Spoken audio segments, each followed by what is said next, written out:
I mean, I think we all would be hopefully more well thought of as the person we are. Devastating news has just rocked the world of country music legend Vince Gill, leaving fans heartbroken and stunned. Known for his soulful voice and gentle spirit, Vince has always been a source of comfort, but now he's facing a painful chapter of his own. As the truth unfolds, it's clear this isn't just another headline. It's personal, it's emotional, and it changes everything. What exactly happened to Vince Gill? What does this mean for his musical career? Join us as we explore the details regarding the devastating news about Vince Gill. Not immune to loss. Vince Gill may be known for his comforting voice, heartfelt lyrics, and calm presence, but behind his music is a man who has quietly carried personal pain. Years ago, he experienced not one, but several heartbreaking losses that left a lasting impact. The first was the death of his lifelong friend and guitar tech, Benny Garcia. Vince and Benny's friendship began when they were just kids in Tulsa, Oklahoma. They played in their first garage bands together and shared a deep love for music that bonded them for life. As Vince's career took off, Benny was right there beside him, not just as a guitar tech, but as a loyal friend who traveled with him for more than 30 years. Benny passed away in 2020 after a tough battle with pancreatic cancer.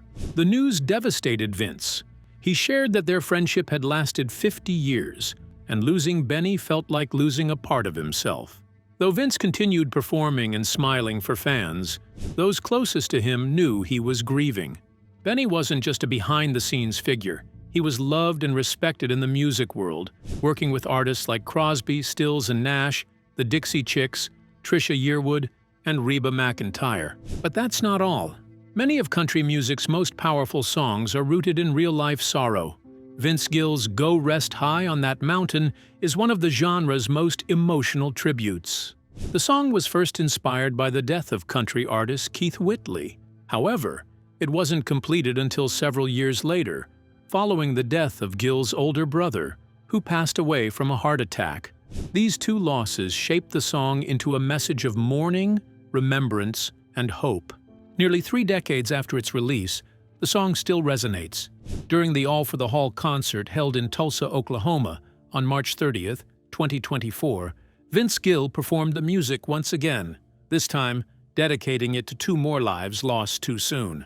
The event, which raised close to $800,000 for the Country Music Hall of Fame's education programs, took place shortly after the passing of country legend Toby Keith, who had initially planned to be part of the show. Gill shared that he wanted to do something sweet for the moment and sang the song in memory of Keith and Richie Shelton, the late brother of fellow performer Blake Shelton, who died in a car accident in 1990. As Gill performed, the crowd joined in during the chorus, creating a moving and heartfelt moment.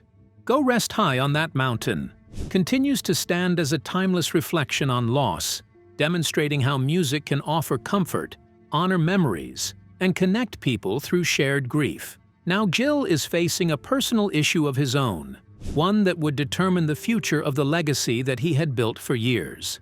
Has Vince Gill always been surrounded by such heartbreaking experiences, and how have they shaped the man and artist he is today? A music-filled childhood. Vince Gill was born in the quiet town of Norman, Oklahoma. He was the youngest of 3 children in a warm, music-loving family.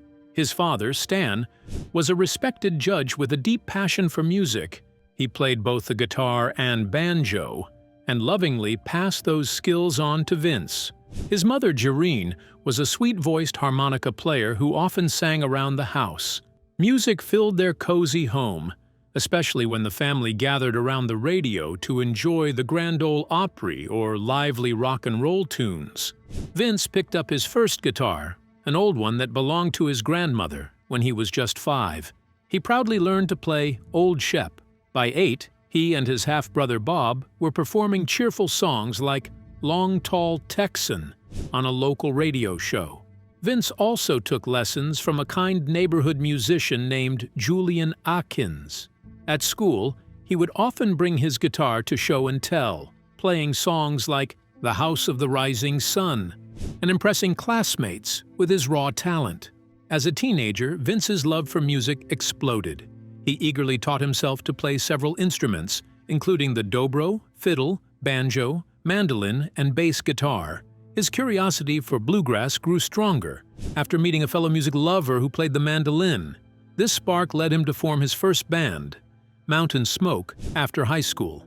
In 1976, the band got an unexpected chance to open for the loud hard rock band Kiss. The rough crowd didn't enjoy the bluegrass sound. They booed and threw objects on stage. Vince, unfazed, flipped the crowd off and stormed off stage.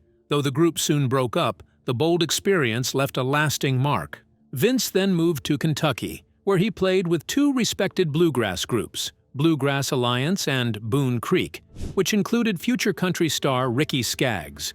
That same year, he moved to sunny Los Angeles and joined Sundance, a fiddle-led band created by Byron Berlin. In 1978, Vince's big break came when he joined the soft rock band Pure Prairie League as their lead singer and guitarist. His friend had recommended him for the spot after seeing him perform. Vince brought fresh energy to the group, writing heartfelt songs for their 1979 album Can't Hold Back and singing on their dreamy hit Let Me Love You Tonight. Their next album, Firin' Up, had a smooth country pop style, with Vince writing several catchy tracks. Even though some longtime fans felt the band had drifted from its roots, Vince's talent stood out. He recorded 3 albums with them before deciding to move on. In 1982, Vince accepted an exciting offer from singer Rodney Crowell to join his band, the Cherry Bombs. Vince had turned it down once during his chart success, but now he saw it as a new beginning.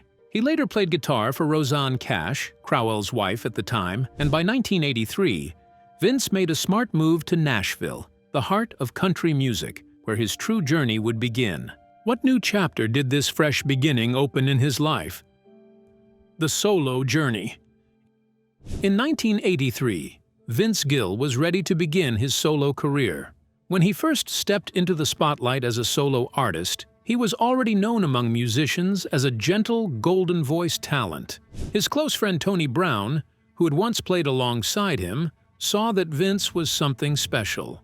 When Tony joined RCA Records as a top music executive, he pushed hard to get Vince signed, believing he deserved a real chance to shine.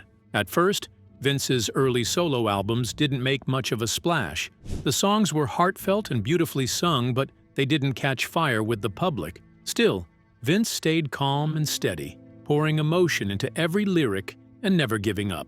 Behind the scenes, people in the industry took notice of his honesty, kindness, and incredible talent.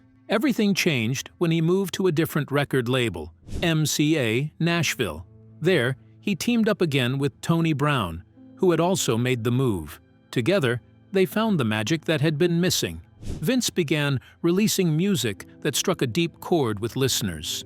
His songs were filled with emotion, stories of love, loss, hope, and regret.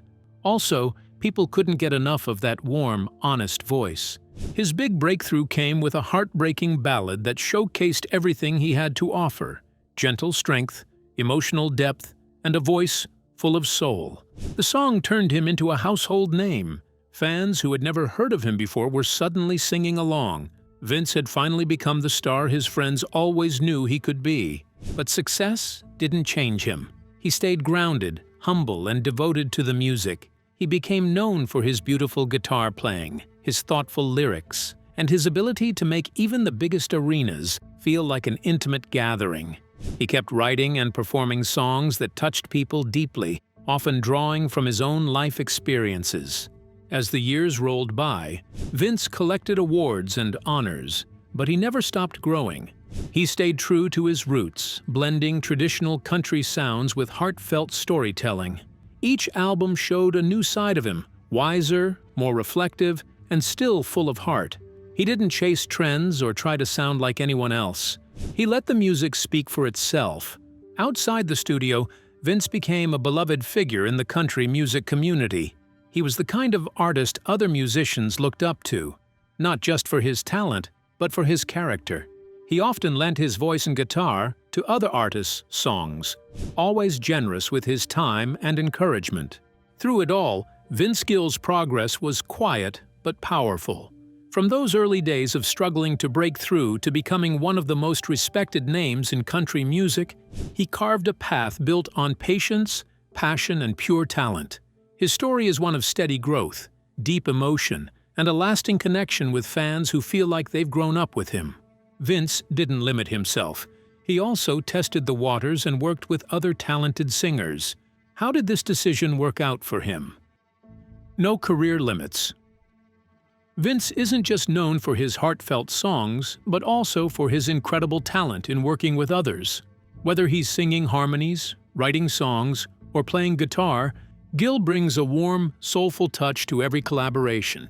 He once said he enjoys singing backup simply because it brings him joy, and that passion shows. His journey of team-ups began in 1987 when the legendary Emmylou Harris invited him to work on her beautiful gospel album, Angel Band. He played the mandolin and sang background vocals alongside Emory Gordy Jr. and Carl Jackson. A few years later, the famous band Alabama recorded one of Gill's touching songs, Here We Are, which became a major hit in 1991. Gill worked with the fun and talented band Asleep at the Wheel twice, covering Bob Wills's songs with energy and charm. Both songs won Grammy Awards for Best Country Instrumental. In 2001, he picked up another Grammy for playing on the classic Foggy Mountain Breakdown with the legendary Earl Scruggs. One of his most consistent musical friendships was with Patti Loveless. Their beautiful voices blended perfectly. He sang backup on her early hits, and she returned the favor on many of his songs, including When I Call Your Name and the emotional Go Rest High on That Mountain.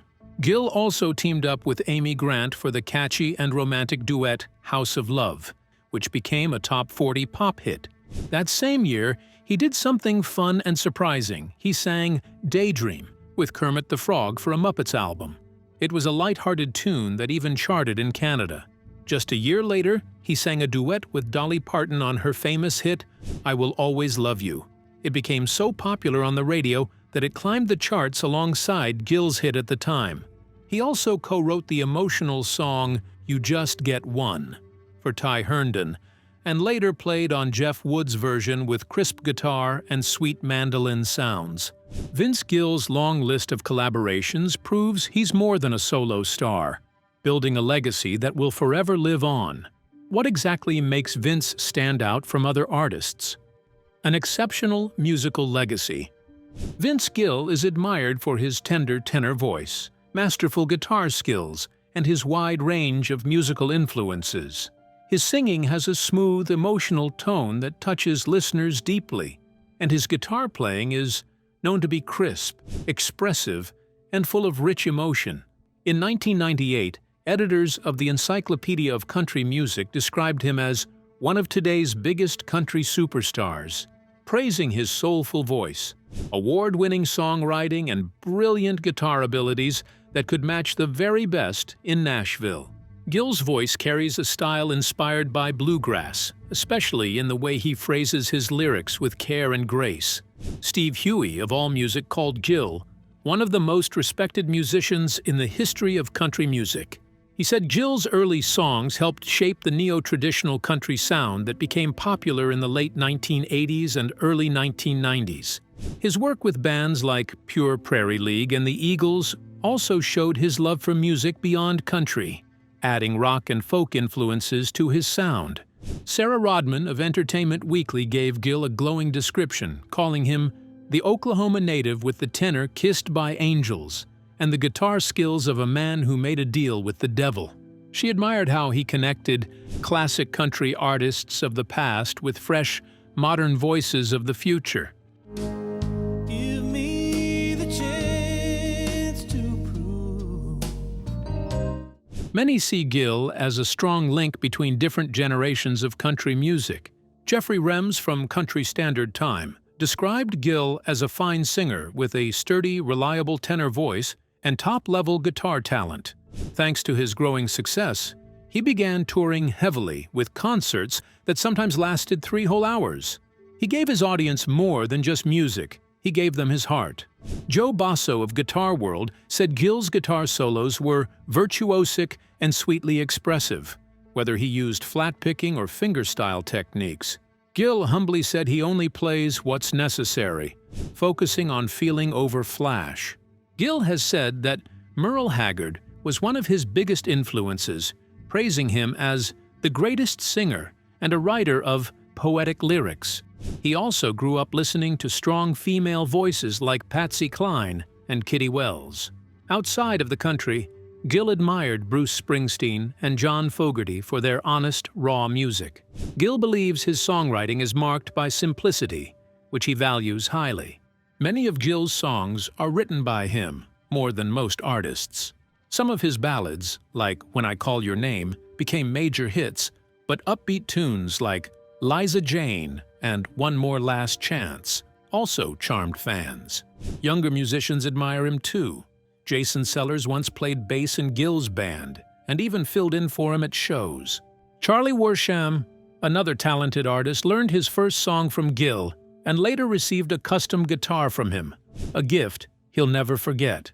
Now, Vince is facing the most challenging period of his life, one that might affect his career forever and make him lose the person he loves the most. What is he going through?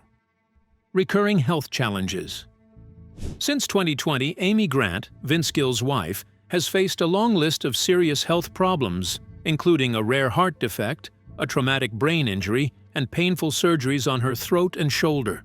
Vince recently shared that it felt like one difficult thing had followed another without a break. Despite all of it, Amy had shown incredible grace and strength.